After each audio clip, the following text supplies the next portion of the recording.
सारिका जी, श्री गंगा, श्री हरिवंश महाराज जी, आपकी वाणी से सुना है कि भजन की एक ऐसी स्थिति भी आती है कि प्रारब्ध को भोगने की शक्ति आ जाती है, यानी ब्रह्मास्त्र का प्रयोग मच्छर मारने में क्यों करना चाहिए। लेकिन क्या एक अगर माँ की मनस्थिति ऐसी भी हो सकती है कि असाध्य रोग से उसका बच्चा पीड़ित हो और उसके कल्याण के लिए अपने भजन को समर्पित कर दे महाराज जी। अब हमें तो ऐसा लगता है कि प्रारब्ध को मिटा पाना बहुत कठिन है। संचित कर्म को मिटाना और क्रियमाण को मिटाना ये तो संभव है, प्रारब्ध एक असंभव सा दिखाई देता है। जैसे हमें लगता है कि एक माँ अपने पुत्र के लिए भजन सद्भावना करती होगी, लेकिन हमारे लिए लाखों लोग सद्भावना करते हैं, लाखों लोग करते हैं। हम प्रत्यक्ष उदाहरण देते हैं। क्या ब्रजवासी, क्या संतजन, क्या भक्तजन, सब यही प्रार्थना करते हैं आप स्वस्थ रहो और आप चिरंजीवी रहो, ऐसे ऐसे आशीर्वाद देते। पर हम क्या स्वस्थ हो गए क्या? तुम्हारे जी अगर उनकी दुआओं का और उनके प्रेम का क्या भाव हुआ? हाँ, उनका भाव प्रेम का यही है कि हमारा जो मन है वो किडनी के दुख से दुखी नहीं हो पा रहा। कि जो हमें दुख हो कि हम बीमार हैं, परेशान हैं, ये ऐसी बात नहीं। सबकी दुआ, सबका आशीर्वाद हमको स्वस्थ जैसा अनुभव करा रहा है। ये हम इसलिए उदाहरण दिए कि एक माँ तो केवल अपने बच्चे के लिए करेगी, पर सबका आशीर्वाद, सबका प्रेम हमको किडनी के दुख में डूबने नहीं देता। लेकिन हमारी किडनी तो सही नहीं हो रही ना, और हम भी भजन करते हैं जितना बन सकता है। तो क्या प्रारब्ध का नाश हो गया क्या? प्रारब्ध तो भोगना पड़े। हम कोई संकल्प विकल्प ना करें। उचित यही है, उचित यही है कि हम अपने भजन को भगवान को समर्पित करें और भगवान से प्रार्थना करें कि ये जीव जो पुत्र रूप में आया है इसे आप सुख प्रदान करें, चाहे प्रारब्ध मिटा के, चाहे प्रारब्ध को भोगने की सामर्थ्य दे करके। पर जी एक और चीज समझना चाहते थे, जैसे वो किसी भी असाध्य रोग से ग्रसित हो गया तो ये उसको भोगना ही पड़ेगा, आज नहीं तो कल भोगना पड़ेगा। मतलब इसका कोई अन्य उपाय है नहीं? अवश्य में वो भोक्तव्यम कृतम कर्म शुभाशुभम। जो हमें दुख आ रहा है या जो भी कष्ट आ रहा है उसको भोगना ही पड़ेगा। भोगना ही पड़ेगा। उस समय आपकी मानसिकता ऐसी हो जाएगी कि आपको कोई ज्ञान नहीं रहेगा, आप उसमें डूब जाएंगे, उस दुख में दुखी हो जाएंगे। दूसरा समझाएगा तो आपको लगेगा ये सब हम समझते हैं, ये हम सब समझते हैं, लेकिन इस समय मुझे धैर्य नहीं है।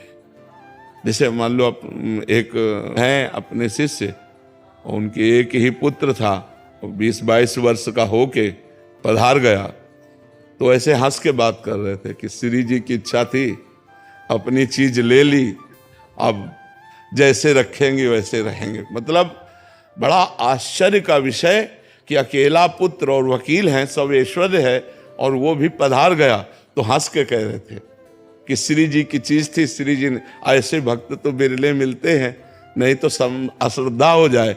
लेकिन सच्ची बात यही है कि हाँ, हम अपने प्रारब्ध भोग को उचित रूप से समझें कि जिसकी आयु जितनी है उतने जी पाएगा। जिसको जो भोग भोगना उसको भोगना ही पड़ेगा। इसीलिए गलत काम मत करो, नहीं आगे भोगना पड़ेगा। पीछे किया तो आज भोग रहे हो, आज करेंगे तो आगे भोगना ही पड़ेगा। कर्म बहुत बलवान है, अगर उसे कोई नष्ट कर सकता है तो भगवान, सिर्फ भगवान नष्ट कर सकते हैं।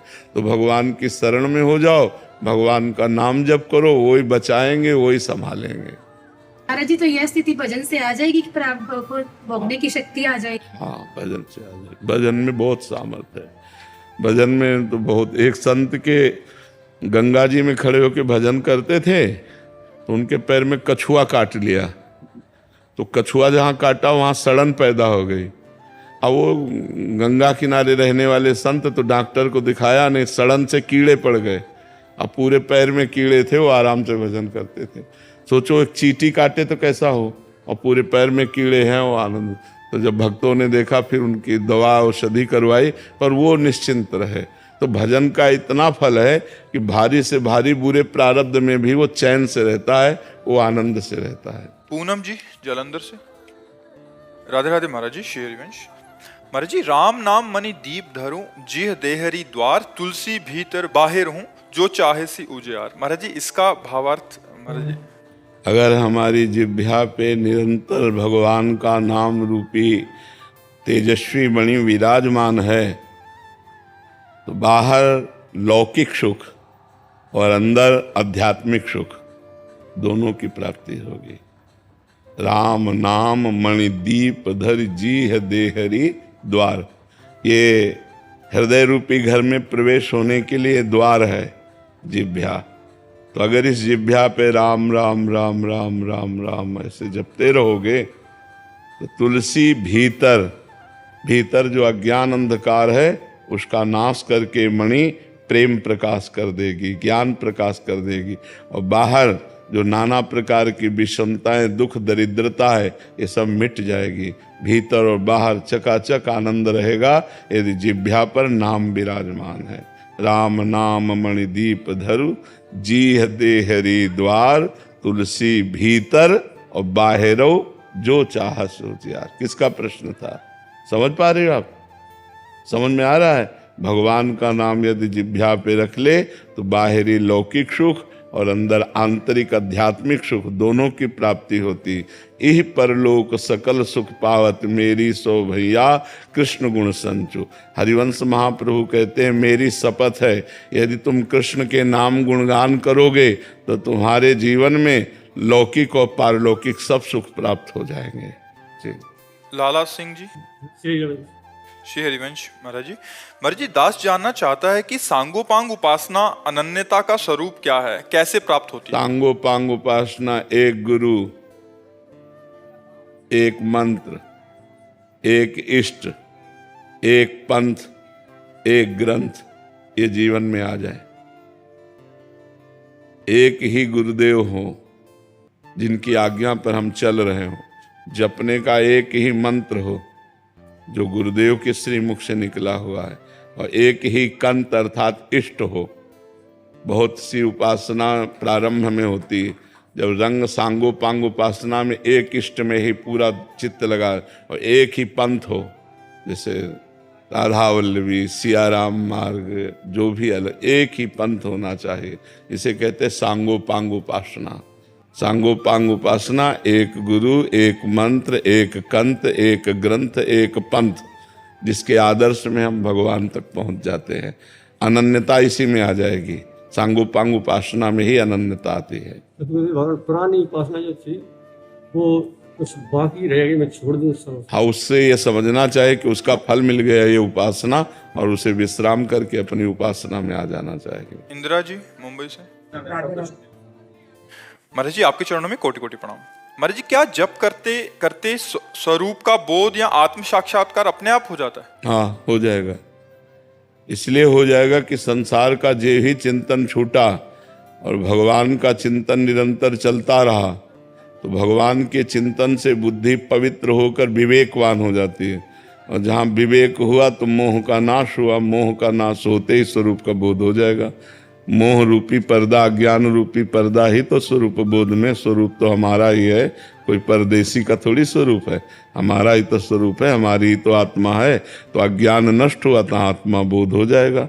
बड़े बड़े महापुरुषों ने भगवान के नाम जप से, भक्ति से भगवान के स्वरूप का ज्ञान प्राप्त कर लिया। देखो, जिनको ज्ञान प्राप्त है वो क्या कर रहे हैं? यही तो कर रहे हैं। सनक सनंदन सनातन सनत कुमार हर समय हरिशरणम हरिशरणम हरिशरणम। देवर्षि नारद जी नारायण नारायण नारायण। बड़े बड़े भक्त भगवान का नाम ही तो जप कर रहे हैं। अगर नाम जप जीवन में है तो स्वरूप बोध भी हो जाएगा। अगर आप चाहते हैं तो भगवान से प्रेम भी हो जाएगा। जो चाहे वो प्राप्त हो जाएगा। खूब नाम जप करे। संसार का चिंतन ही बाधा है और भगवान का चिंतन ही साधना है।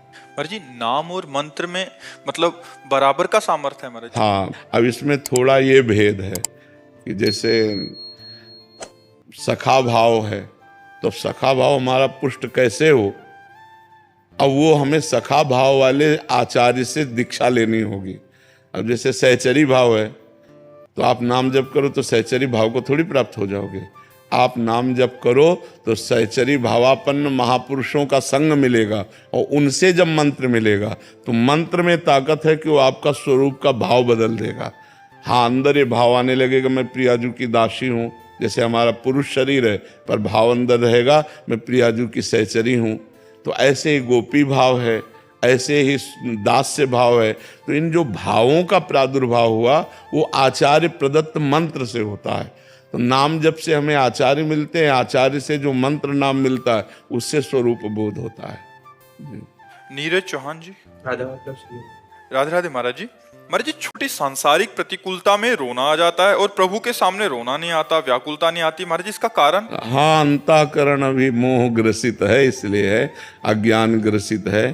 छोटी छोटी प्रतिकूलताएं हमको रुला देती है, लेकिन सबसे बड़ी प्रतिकूलता कि हमारा आवागमन, जन्म मरण ये चल रहा है, इसके लिए हम भगवान से नहीं रो पाते। तो नाम जप करें तो हमारा हृदय पवित्र होने लगेगा। भगवान की कथा सुने, नाम जप करें, भगवान को भोग लगा के प्रसाद पावें, भगवान का चरणामृत पिएं, भगवान के भक्तों का संग करें, यही है जो हमारे हृदय को पवित्र कर दे। पारुल बहन पटेल जी। राधे राधे महाराज। राधे राधे महाराज जी। महाराज जी, ऐसा कौन से पुण्य कर्म करें जिससे राधा रानी के चरण शरण की प्राप्ति हो जाए? राधा नाम जप करो, इससे बड़ा कोई पुण्य नहीं है। नाम से बड़ा कोई दान नहीं है, नाम से बड़ा कोई तीर्थ नहीं है, नाम से बड़ा कोई ज्ञान नहीं है, नाम से बड़ी कोई तपस्या नहीं है। इसलिए नाम जप करो, राधा राधा राधा राधा, इसी से श्री जी प्रसन्न हो जाएंगे। पवन कुमार जी। जय श्री हरिवंश। श्री हरिवंश महाराज जी। महाराज जी, हर साधक को प्रतिदिन श्री जी से क्या प्रार्थना करनी चाहिए? मतलब प्रातः उठने पे और रात्रि सोने और पूरा दिन में। महाराज जी, हे करुणामयी, आप कृपा करो, हमारा मन कभी गलत मार्ग में न जाए, असत मार्ग में न जाए।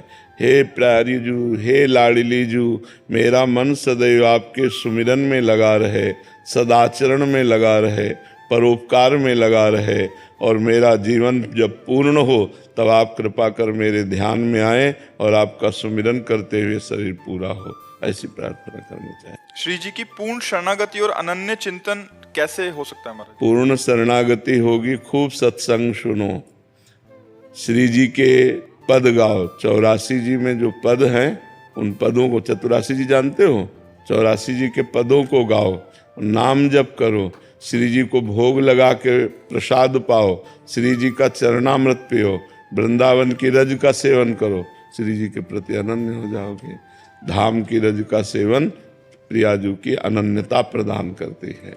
गुरुदेव भगवान आपने बोला है कि श्री जी का भरोसा मात्र से भगवत प्राप्ति हो जाएगी। ये भरोसा दृढ़ और सशक्त कैसे मजबूत? नाम जप, निरंतर नाम जप, निरंतर नाम जप। नाम जप के बिना भरोसा दृढ़ नहीं होता। भरोसा अपनी बुद्धि का होता है, भरोसा लोगों का होता है, लेकिन प्रभु का भरोसा होना ये बहुत बड़ी बात है। काहू के बल भजन को काहू के आचार, व्यास भरोसे कुंवर के सोवत पांव पसार। खूब भजन करो तब भरोसा आएगा। खूब पद गाओ, श्री जी को भोग लगा के पाओ, वृंदावन की रज को शरीर पे लगाओ, तब उनकी कृपा का अनुभव होगा। नितेश सोनी जी। राधे राधे महाराज जी। महाराज जी, धर्म की परिभाषा क्या है? शास्त्र जिसका विधान करता है उसे धर्म कहते हैं, और शास्त्र जिसे निषेध करता है उसे अधर्म कहते हैं।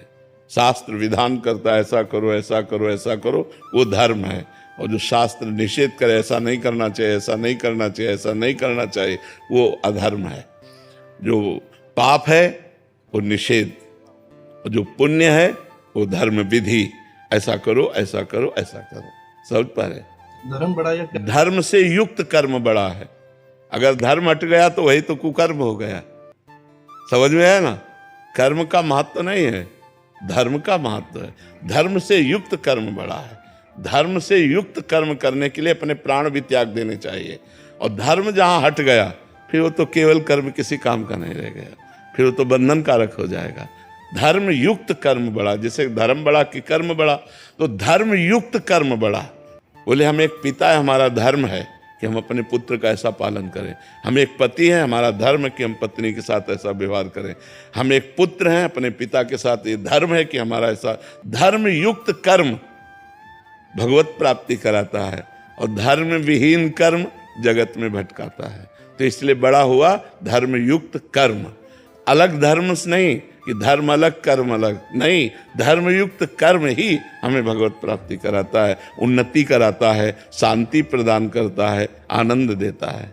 और जी एक रिश्ते में एक इंसान से अगर कुछ गलती हो जाती है, वो भटक जाता है, पर वो माफी मांगे और हर पल अपने आप को सुधार करे या बदल दे, तो उसे बिल्कुल माफी सुधार। मिलनी चाहिए। हाँ, माफ़ी मिलनी चाहिए, ज़रूर मिलनी चाहिए। भगवान भी कृपा करके माफ़ करते हैं, लेकिन हम दोबारा वो गलती न करें। जो हमसे गलती हो गई, जिसके लिए हम जल रहे हैं, अंदर ताप होता है ना, उसे पश्चाताप कहते हैं कि बहुत पश्चाताप अब हो गया, तो अब दोबारा नहीं होना चाहिए। और अंदर अंदर जले और भगवान का नाम जप करे तो वो पाप नष्ट हो जाता है, वो गलती क्षमा हो जाती है और वो आगे बढ़ जाता है। भगवान क्षमा कर देते हैं, पर समाज क्षमा नहीं करती। कैसे? जैसे जीवन भर एक साधक तपस्या कर रहा है, जीवन में कभी कोई गलती नहीं की, और एक गलती हो गई तो उसे लोग पूरे जीवन की तपस्या को नहीं देखेंगे, उसे ये कहेंगे ये चोर है, ये बेविचारी है, ये गंदा है। बस वो एक गलती समाज क्षमा नहीं करेगी। भगवान क्षमा कर सकते हैं, लेकिन समाज क्षमा नहीं करेगी। वही बात है, 99 बार हाँ कर दो और एक बार मना कर दो तो मना ही देखा जाए। हाँ, वही बात। हाँ, जैसे हमको दया करनी चाहिए कि जैसे पूरे जीवन भर वो साधना में लगा रहा, अब एक बार गलती हो गई तो अपने तो हजारों बार गलती करते हैं, उससे एक बार गलती हो गई क्षमा कर देना चाहिए, लेकिन समाज उसे क्षमा नहीं करती। समाज का स्वरूप ये है कि हम अपनी गलती 100 क्षमा कर देंगे, आपकी एक नहीं क्षमा करेंगे। तो अपने को भगवान से प्रार्थना करनी चाहिए, भगवान क्षमा कर देते हैं।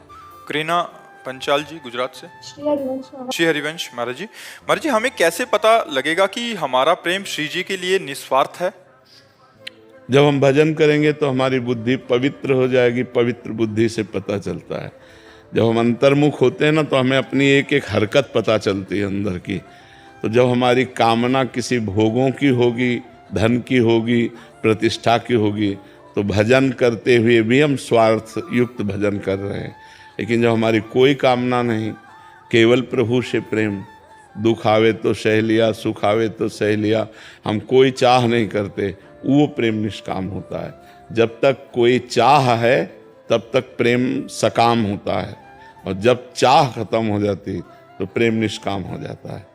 हम ये नहीं कह सकते कि चाह करने वाला प्रेमी नहीं है, भगवान से प्यार करता है, पर वो अपनी कामनाओं की पूर्ति के लिए। लेकिन सच्चा प्रेमी वही है जिसमें कामनाएं ना हो। वैसे शुद्ध प्रेम का स्वरूप कामना रहितम, गुण रहितम, प्रतिक्षण वर्धमानम, सूक्ष्मतरम, अनुभव स्वरूपम, ये प्रेम के हैं। प्रेम बड़ा सूक्ष्म है, अनिर्वचनीयम प्रेम स्वरूपम, वाणी से कहा नहीं जा सकता। प्रतिक्षण अपने इष्ट के प्रति बढ़ता रहता है, कोई कामना नहीं, वो अनुभव में केवल आता है। तो आपके ही अनुभव में आएगा कि आपका प्रेम सकाम है या निष्काम है। जब आपकी बुद्धि पवित्र होगी तो अंतर्मुख होकर ढूंढेगी। विपत्ति में घबराकर भगवान से विपत्ति निवृत्ति की प्रार्थना करना, संपत्ति में फूल करके नाना प्रकार के भोगों में विचरण करना, ये सब कच्चाई है। जब ये भजन करते करते, साधना करते करते कच्चाई दूर हो जाती, तो फिर होता चाहे जो कुछ हो, अब मुझे कामना नहीं करनी, जोई जोई प्यारो करे सोई मोहि भावे, तो कामना खत्म हो जाती है। महाराज जी, हम कहते हैं कि श्री जी से हमें बहुत प्रेम है, लेकिन ये सच्चा प्रेम है या पता नहीं लगता, क्योंकि विकार तो स्फुरित होते रहे। सही पूछो तो जब सच्चा प्रेम होगा तो बस ऐसे होगा। प्रेम है ये हम कह नहीं सकते, क्योंकि बहुत हल्का लगता है कि प्रेम है, हमें कहने में बहुत हल्का लगता है, कह नहीं जा सकते। वो अघा के सांस लेता है, लंबी सांस भरता है, बस पता नहीं मेरे में प्रेम है कि नहीं। उसको रोना आएगा, विकलता होगी, पर उससे पूछा जाए कि आपको श्री जी से प्रेम है क्या, तो निर्णय नहीं कर पाएगा वो। और अगर निर्णय करके बोलेगा तो यही बोलेगा, मुझ अधम को श्री जी से क्या कैसे प्रेम हो सकता है, मैं तो बहुत नीच हूँ, वो तो बहुत महान है। और ऐसा कहते कहते रो देगा। यही लक्षण प्रेम का है यही लक्षण प्रेम का है। प्रेम का कोई परिभाषा नहीं वर्णन की जा सकती। और जो ये कहता मुझे भगवान से प्रेम है, तो नहीं है श्री जी से प्रेम करो तो वैसे निस्वार्थ, तो उनसे नाम मांगे कि नाम कभी न छूटे। हाँ बस, जब तक हाँ निस्वार्थ हाँ हाँ हाँ, नहीं ये निस्वार्थ है। उनके चरणों का दासत्व मांगना, वृंदावन धाम वास मांगना, संतों का संग मांगना, ये सब निस्वार्थ है। इसे स्वार्थ नहीं कहते। ये श्री जी के प्रेम के लिए ही है ना, इसलिए निस्वार्थ है। विशाल जी। जय जय श्री राम। श्री हरिवंश महाराज जी।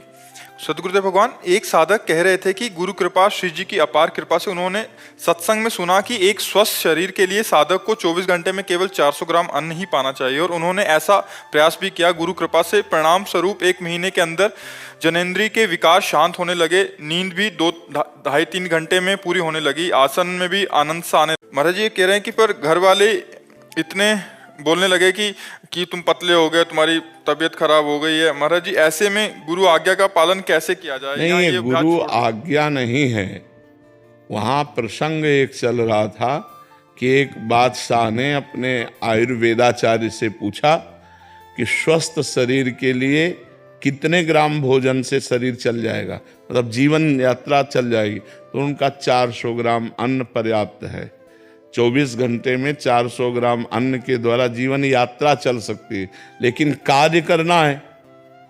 और शरीर का अलग अलग मतलब अधिकार भी है।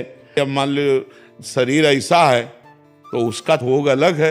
अब शरीर की गठन बठन और उसकी, अब वो दवा के जब 1 किलो 1.5 किलो पाएगा तब उसको समझ में आ गया कुछ गया है, चाहे नहीं तो 400 ग्राम में क्या समझ में आएगा कि क्या गया। तो थोड़ा ये भी समझना है। अच्छा, अब दिन भर फावड़ा चलाना है, अब कह दो 400 ग्राम। अब साधु महात्मा अपना पद्मासन लगाए बैठे हैं, 400 ग्राम में चल जाएगा, लेकिन किसान का थोड़ी चलेगा, व्यापारी का थोड़ी चलेगा, मेहनत करने वाले का 400 ग्राम में थोड़ी चलेगा। उसको तो बलपूर्वक भोजन करके मेहनत करनी है ना। तो ये भी ध्यान रखना चाहिए कि जितने से अपना शरीर चले।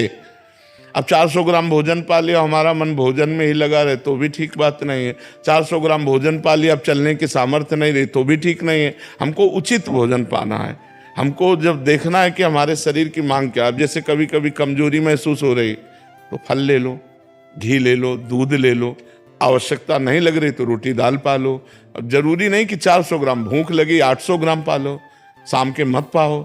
ऐसे चला जाता। अब एकदम के जो गुरु आज्ञा का पालन, तो गुरु आज्ञा ऐसा नहीं हुई कि 400 ग्राम पाओ, नहीं। हम वो एक प्रसंग था, बस यही तो समझना है कि एक प्रसंग को गुरु आज्ञा नहीं मान लेने। एक प्रसंग है। अब प्रसंग में तो कैसे कैसे त्यागी महात्मा थे होते हैं, तो अब उनकी बातें हम स्वीकार करें तो हमें लगता है ठीक है, जहाँ तक आपसे बने तहाँ तक पाओ, लेकिन अपने परिवार के संतुष्टता के लिए और अपने शरीर की क्रियात्मक शक्ति के लिए थोड़ा भोजन बढ़ा दो, और परिवार भी प्रसन्न रहेगा और भजन भी चलेगा। ऐसे चलो। उसे बहुत अच्छा बढ़िया संयम है, पर गृहस्थी के लिए थोड़ा मुश्किल पड़ेगा।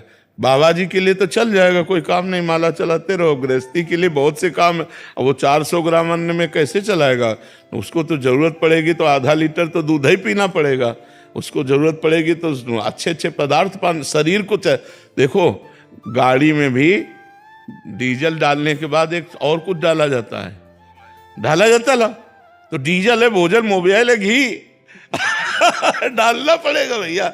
इसमें विटामिन डालनी पड़ेगी, जो विटामिन जरूरत है। नहीं हो तो डॉक्टर से डलवानी पड़ेगी। वो इंजेक्शन में डालेगा, टेबलेट में डाल। इससे अच्छा खा पी करके पुष्ट रहो। दवाइयों के चक्कर में काहे को पड़ोगे? अभी आप पानी पे जीने लगो, आप ऐसे सादा। तो शरीर को जो जरूरत है, शरीर को जो हमें विटामिनों की जरूरत है, वो अगर विटामिन नहीं जाएगी तो शरीर नहीं चल पाएगा। इसलिए हम संत महात्माओं की होड़ न करें, हम अपने गृहस्थ धर्म के अनुसार चलें, अच्छा पवित्र भोजन पावें और खूब मेहनत करके कमावें, माता पिता को सुख पहुंचावें। सपना जी। राधे राधे। राधे राधे महाराज जी। महाराज जी, क्या बिना गुरु दीक्षा के भक्ति की प्राप्ति की जा सकती है? एक सीमा तक है, फिर इसके बाद गाइड की जरूरत होती है। बिना गाइड के कोई मार्ग नहीं चला जा सकता। एक इंजीनियर थे, पढ़े लिखे, जनरेटर के, बहुत ग्रेजुएट, तो उनको नौकरी नहीं मिली। तो एक बहुत जनरेटर का बड़ा दुकान था, उसमें गए और अपनी सर्टिफिकेट दिखाई और कहा मुझे जनरेटर का पूरा ज्ञान है, यदि आप मुझे नौकरी दे सकते हो तो दे दीजिए। उन्होंने देखा उसकी बहुत ग्रेजुएट डिग्री थी, तो उन्होंने कहा ठीक है, एक जनरेटर हम खोलते हैं, तो आप खोल के बांध के चला दो तो हम आपको अमुक धनराशि देंगे। जनरेटर खोल दिया उसके सामने और बंधवाया, तो पढ़ा लिखा आदमी था, पूरा जनरेटर फिट बांध दिया।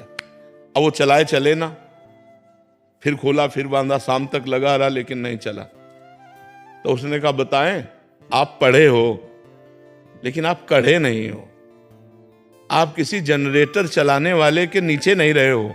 अगर महीना 2 महीना नीचे रह लेते ना तो ये चल जाता। बोले कोई इसमें कमी नहीं तुम्हारी पढ़ाई में, और गैस काटी और चल पड़।